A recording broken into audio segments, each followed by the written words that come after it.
bad card read. Maybe we should have studied better.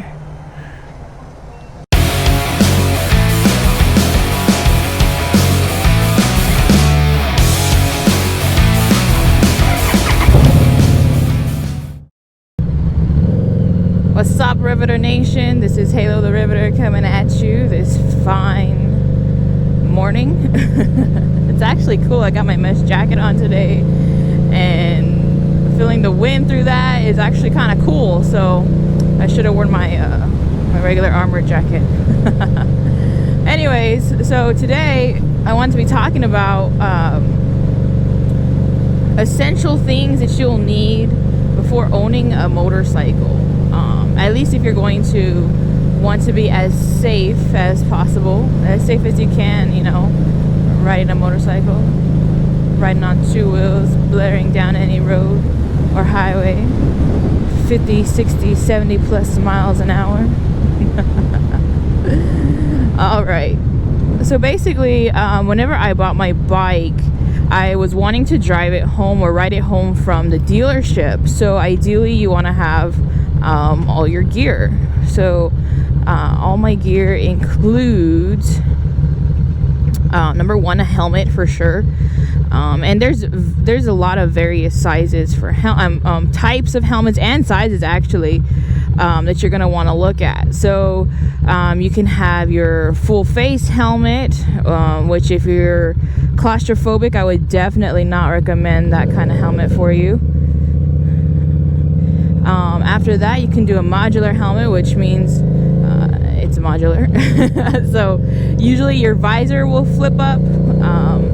That's the clear part that you look through. It'll flip up, and also the chin will flip up.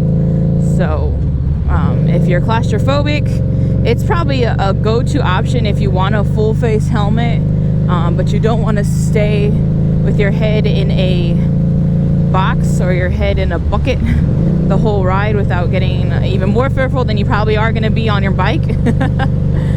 And then they also have just the regular, like, it covers the crown of your head helmet. I would not recommend that, but if you use it while you ride, kudos to you. For me, I'm either the cautious or overly cautious type of rider.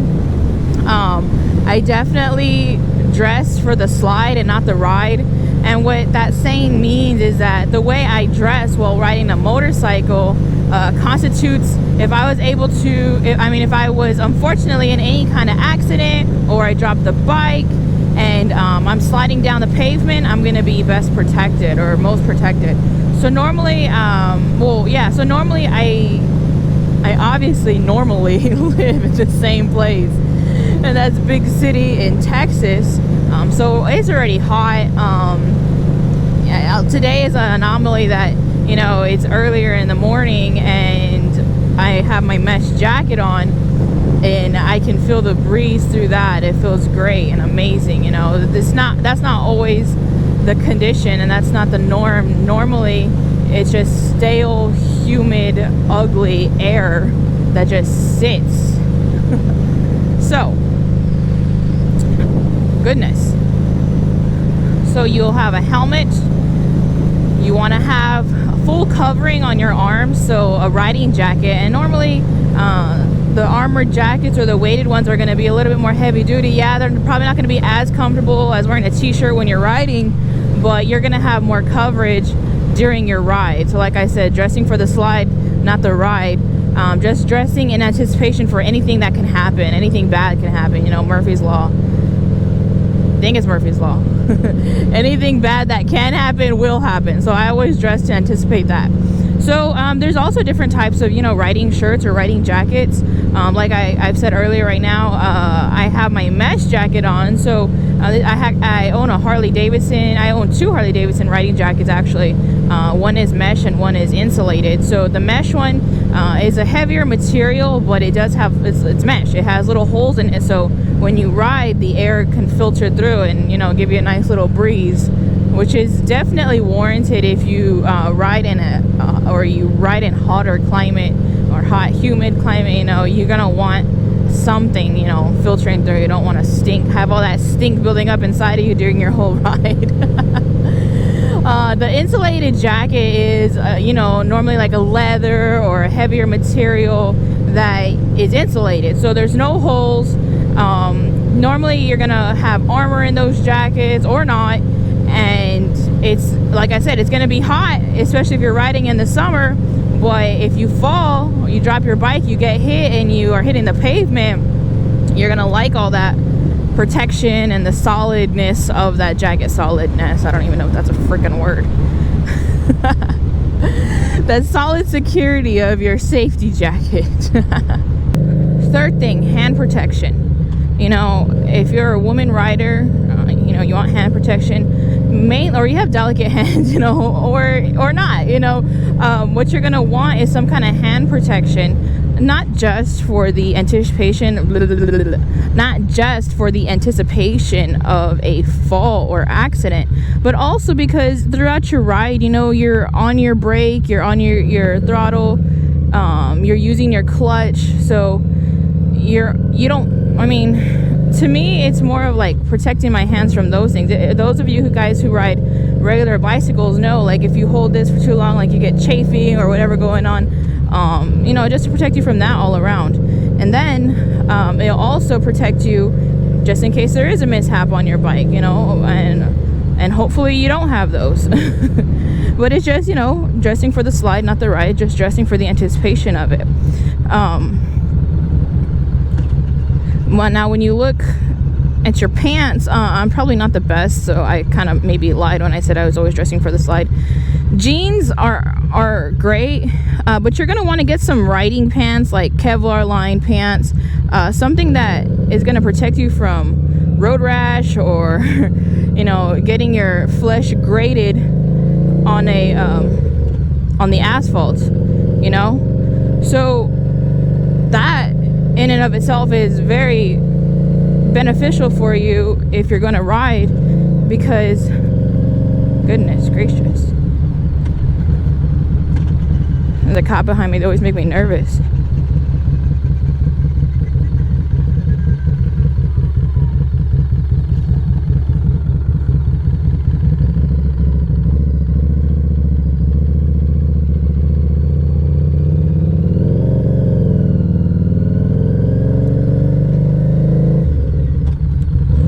So yeah, jeans are optimal, or not optimal. Jeans are okay, you know, as far as you're on the road, you're on pavement, you don't want any like rocks hitting you and skipping up or whatever from your fellow drivers hitting on the leg. The jeans are going to protect you better than shorts.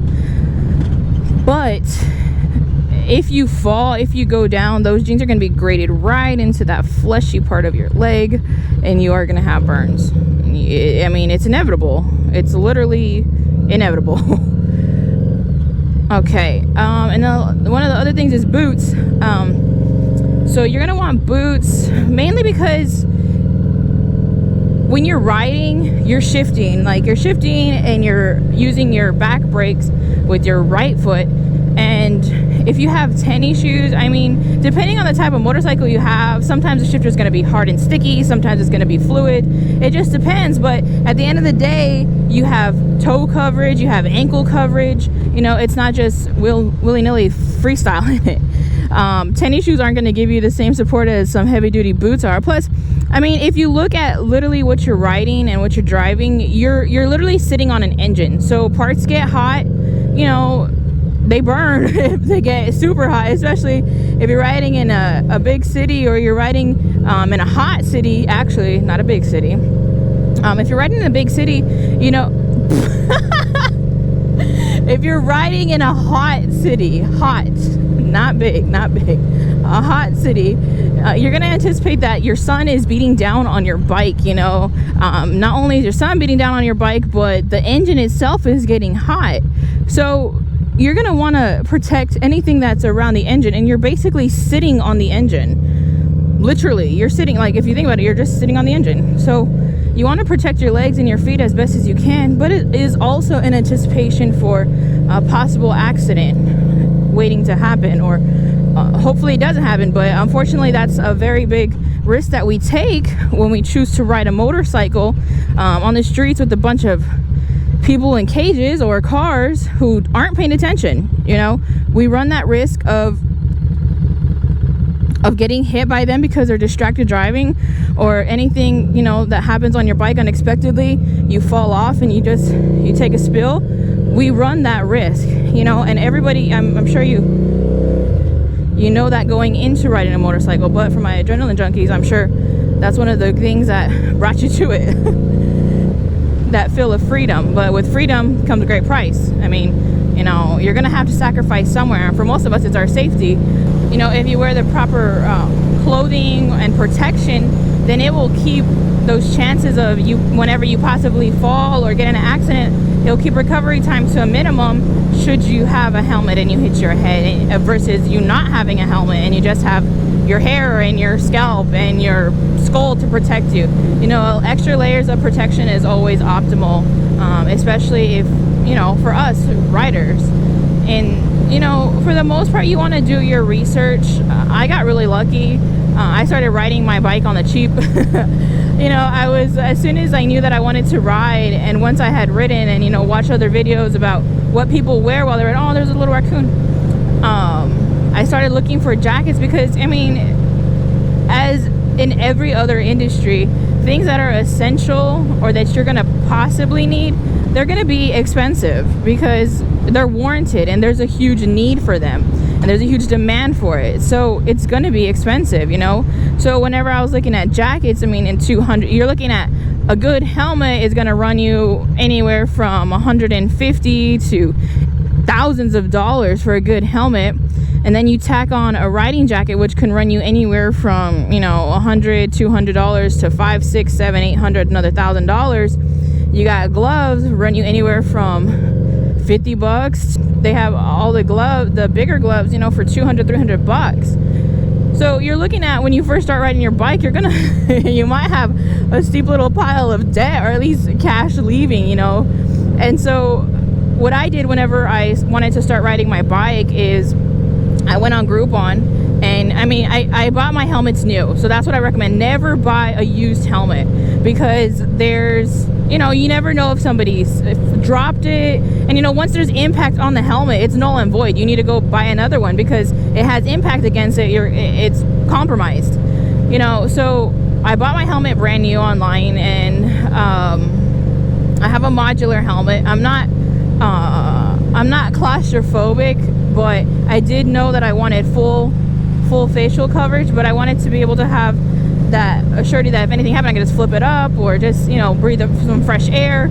And of course the visor, you know, I mean, I like the visor for your eye protection. I'm a glasses wearer, so it's just an extra added layer of protection. I don't want to be driving down any kind of highway or road 50 plus miles an hour and get a bug or a rock and hit me right in the eye, and that's gone, you know. By eye, then you're really gonna have time riding. So helmet, I bought that brand new. When I started looking for jackets, I went on Groupon.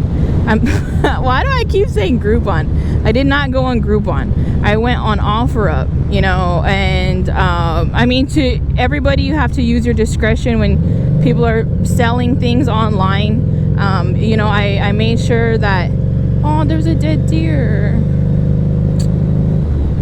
I made sure the person had a great review, that they had feedback, you know, that they were a real person. And then I carry, personally, that's my choice to carry. So I'm always locked and loaded anywhere I go. And so I started looking at jackets, and I got a great deal. My mesh jacket and my insulated, they're both Harley jackets, and I bought both of them for $160. They were in great condition. I met up with the seller. I got to view them, try them on before I bought them, and they were great. So 2 jackets for $160 is not a bad deal. And they were technically brand new. You know, the guy put in the description he was cleaning out his closet and he didn't ride anymore, or he was too big for them, so he needed to sell them. So I mean, it's not a bad deal. $160 for 2 riding jackets. You know, one is fully insulated and the other one is my mesh one that I seem to favor here in Texas. I haven't ridden in a winter or in cold weather yet, so at least for the summer months it's been great. My gloves I bought online on Amazon. I had initially bought these to go into the Harley Davidson Riding Academy, so I wasn't looking for anything super expensive, or I wasn't looking for anything that was like, oh my gosh, it has all the latest greatest features, technology. I was basically just looking for hand protection is what I was looking for, and I got that. You know, they have reinforced knuckles, it has palm protection. They're pretty weighty. They're cheap gloves, but they do the job. And then once I really get rocking and rolling, actually riding with the big dogs in the big leagues, then I'll look at, you know, getting better gloves. But for now, these gloves are suiting me fine, and they're perfect. You know, I'm not having any trouble with them at all. My boots, I also bought online at Amazon. They're just, you know, regular work boots. They have full ankle coverage. They get the job done. And then, like I said, initially when I bought all of these items, I wasn't anticipating that I was going to continue with it. I bought it in preparation for the Harley Davidson Riding Academy. I have a video about that. Check it out if you already haven't, or if you haven't already. So all in all, you know, for the kind of riding that I do, I consider it casual riding, because it's basically just practicing on these semi-empty streets. Gorgeous view. And they suit their purpose. Now, when I really, like I said, when I get up and running and I really want to go on the freeway, then I will look into riding pants, you know, and maybe some heavier boots.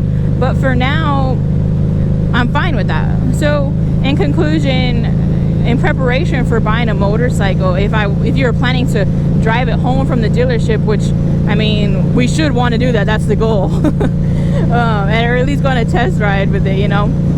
You're gonna need a helmet. You're gonna want a good jacket or a long sleeve covering.